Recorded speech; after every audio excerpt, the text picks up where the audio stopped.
NVN के दोस्तों, हसन कमाल का नमस्ते और सलाम कबूल कीजिए।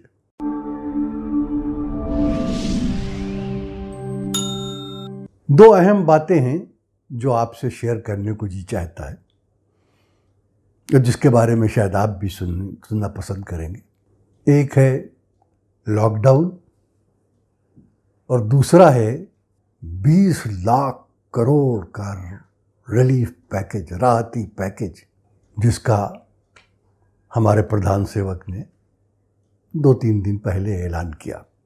पहले लॉकडाउन।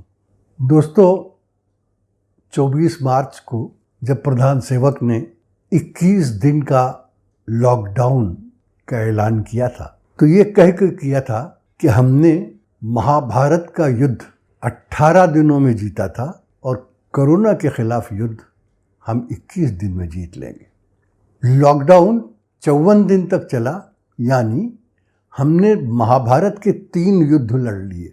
लेकिन यह कमबख्त कोरोना घटने के बजाय बढ़ता ही जा रहा है और अब चौथे लॉकडाउन का ऐलान हो गया है, जो पहले लॉकडाउन से कुछ नरम है, लेकिन लॉकडाउन बहरहाल लॉकडाउन है।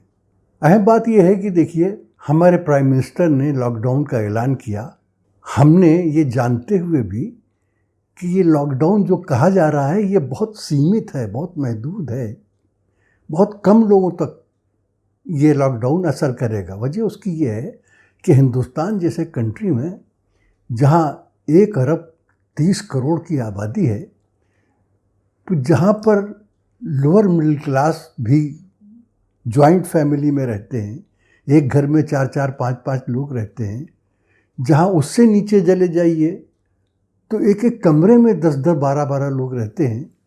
वहाँ ये लॉकडाउन, ये सोशल डिस्टेंसिंग और ये आइसोलेशन, ये सब कोई मायने नहीं रखता है। सिर्फ 2-4-5% वो लोग जो बड़े बड़े शहरों में रहते हैं, फ्लैट्स में रहते हैं, 1 room 2 bedroom houses, 3 bedroom houses में रहते हैं, वो तो कर सकते हैं, ये वो आइसोलेशन भी कर सकते हैं, सोशल डिस्टेंसिंग भी कर सकते हैं। लेकिन इतनी बड़ी आबादी जो है वो उस लॉकडाउन का पालन कैसे करेगी, ये समझ ही में नहीं आता था। फिर भी हमारे प्राइम मिनिस्टर ने कहा था, तो हमने भी सबसे अपील की कि मानिए ये बात, कीजिए, जहाँ तक मुमकिन हो सके तो कीजिए। फिर उन्होंने थालियाँ और तालियाँ भी पिटवाई, हमने कहा वो भी कीजिए। फिर उन्होंने दीप जलाए, हमने कहा वो भी जलाइए। फिर उन्होंने हेलीकॉप्टर से हॉस्पिटल्स के ऊपर फूल बरसाए, हमने उसे भी सोचा कि चलिए भाई, शायद इसी से कुछ हो जाए। ये सब ड्रामे साबित हुए, इनसे कुछ नहीं हुआ। आज जो कोरोना वायरस का असर है, वो इस वक्त जब मैं आपसे बात कर रहा हूँ तो 1 लाख के करीब लोगों तक पहुँच चुका है। और अब वही प्रधान सेवक जो 21 दिन में ये युद्ध जीत रहे थे, हमें बताते हैं कि हमें इस वायरस के साथ ज़िंदा रहना है, ये ख़त्म नहीं होगा 1-2 साल। क्यों, ऐसा क्यों है? ये एहसास आपको आज क्यों हुआ? ये एहसास आपको उस दिन क्यों नहीं हुआ था जबकि आपके एक राइवल राहुल गांधी ने ये कहा था कि देखिए, ये कोविड-19 की सुनामी आ रही है और हम तैयार नहीं हैं। बहरहाल उस पर कोई फ़ायदा नहीं जाने से, लेकिन ये लॉकडाउन से जो हो सकता था वो भी तो नहीं हुआ।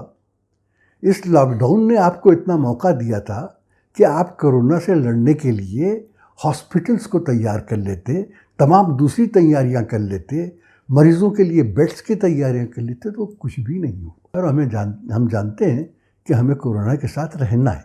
एक जो अच्छी बात है, या बात का जो अच्छा पहलू है, वो ये है कि इसमें मॉर्टेलिटी यानी मरने की जो तादाद है वो कम है, परसेंटेज कम है। रिकवरी यानी जो लोग अच्छे हो जाते हैं उनकी तादाद ज़्यादा है। दूसरी ये कि इन 54 दिनों में हमें ये अंदाज़ा हुआ कि पता नहीं, शायद लाखों लोगों को तो ये हुआ भी हो और चला भी गया हो, उन्हें पता ही ना हो, ये भी हुआ है।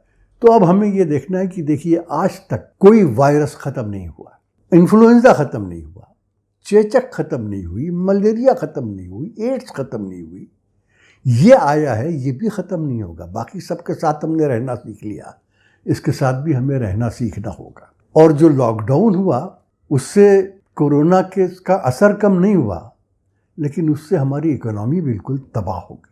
और जब इकोनॉमी तबाह हो गई और ये होने लगा कि साहब बचाइए, लोगों को राहत दीजिए, सब ख़त्म हो जाएगा, तो हमारे प्रधान सेवक 12 तारीख को तशरीफ़ लाए और उन्होंने कहा, तो वो जार्गन्स बहुत बोलते हैं ना, 2020 में 20 लाख करोड़ का पैकेज हम दे रहे हैं। तो जाहिर है कि सब सन्नाटे में आ गए, किसी को ये उम्मीद नहीं थी इतना बड़ा पैकेज मिलेगा। लेकिन हमारा माथा ठनका ज़रा जब उन्होंने ये कहा कि इसकी सारी जो है बातें जो हैं, तफसील जो है, इसका जो विस्तार है, वो सब फाइनेंस मिनिस्टर श्रीमती निर्मला सीतारमन बताएंगी। तभी हमारा माथा ठनका। हमारा तजुर्बा है कि कोई ऐसी बात हो जिसमें वाहवाह मिलती हो या वाहवाह मिल सकती हो, उसका ऐलान हमारे प्रधान सेवक किसी और को करने नहीं देते, वो खुद ही करते। चाहे वाहवाह उसी वक्त मिले और बाद में कुछ भी हो, अलग बात है। जैसे नोटबंदी उन्होंने ऐलान किया, जैसे जीएसटी का पूरा ड्रामा आधी रात के ऊपर में पार्लियामेंट का सेशन, वो सब खुद उन्होंने किया था। लेकिन जब उन्होंने ये कहा कि सब चीज़ें निर्मला सीतारमन बताएंगी, तो हम समझ गए कि मामले ढोल में कुछ पोल है। और अब बिल्कुल सामने आ गया है कि पैकेज में कुछ भी नहीं।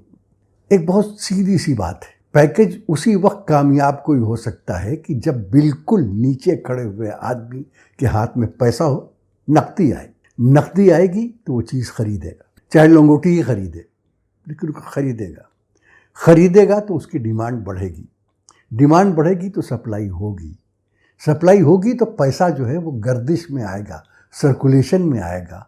सर्कुलेशन में आएगा तो एम्प्लॉयमेंट के कुछ दरवाजे खुलेंगे। पैसा लोगों के हाथ में नहीं दिया गया, नहीं दिया जा रहा है।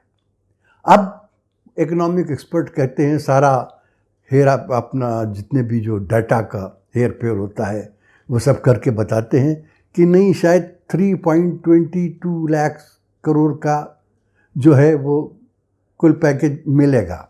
दोस्तों, मुझे उसमें भी शक है। मैं देख चुका हूँ, बहुत तमाशे देख चुका हूँ और आप भी देख चुके हैं। मैं पत्रकार हूँ, जर्नलिस्ट हूँ, तो इसलिए याद रखने की कोशिश करता हूँ। किसानों को जो रकम देने की का ऐलान किया गया था, वो रकम उनको आज तक नहीं मिली, आधी से भी कम मिली। एक्सपर्ट्स कह रहे हैं कि ये जो 3,20,000 या जो कुछ भी है, मुझे ठीक से फिगर नहीं मालूम है, एक्सपर्ट्स ने कहा है, वो भी मिलेगा, फौरन मिलने वाला नहीं, मिलेगा। और उसकी वजह अलग अलग बताई जाती है, मगर मेरी नज़र में जो उसकी वजह है वो सिर्फ एक है, और वो ये है कि दिल्ली सरकार का ख़जाना खाली है, उनके पास पैसा नहीं, उनके पास सिर्फ वादे हैं। वो सिर्फ वादे कर सकते हैं। जो पैकेज, राहती पैकेज जिसको कहा गया है रिलीफ पैकेज, वो रिलीफ पैकेज है? अरे वो तो किसी महाजन का, जिसे सूद का जो कारोबार करता है, उसका लोन देने का तरीका है, कर्ज देने का।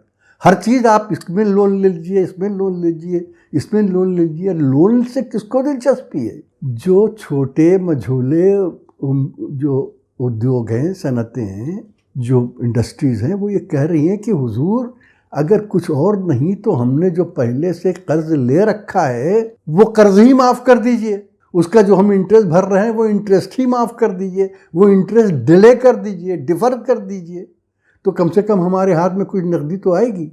वो भी नहीं किया जा रहा है। उनसे कहा जा रहा है कि तुम और लोन ले लो। कैसे ले लेंगे? लोन उस वक्त लिया जाता है जब मार्केट में चीज़ की डिमांड हो। मार्केट में चीज़ की डिमांड नहीं है, लोगों के पास पैसा नहीं है। तो मैं नहीं समझता कि ये पैकेज डील किसी भी तरीके से, जो इस वक्त जो हालात हैं, इस वक्त जो कंडीशंस हैं, उनको किसी भी तरीके से हल कर सकेगा, उनसे किसी भी तरीके से निमट सकेगा। ये भी बाद में, मैं आज कह रहा हूँ, आपको कल मालूम होगा कि ये भी वैसा ही जुमला साबित होगा जैसा जुमला वो था कि हम स्विट्ज़रलैंड से तमाम काला पैसा वापस लाएंगे और हर हिंदुस्तानी के खाते में 15-15 लाख रुपया डाल देंगे। इससे ज़्यादा इसकी कोई हैसियत नहीं। आज के वीडियो में इतना ही। फिर किसी और मौजू पर, किसी और सब्जेक्ट पर बात करने के लिए जल्दी ही मिलेंगे। तब तक के लिए नमस्कार।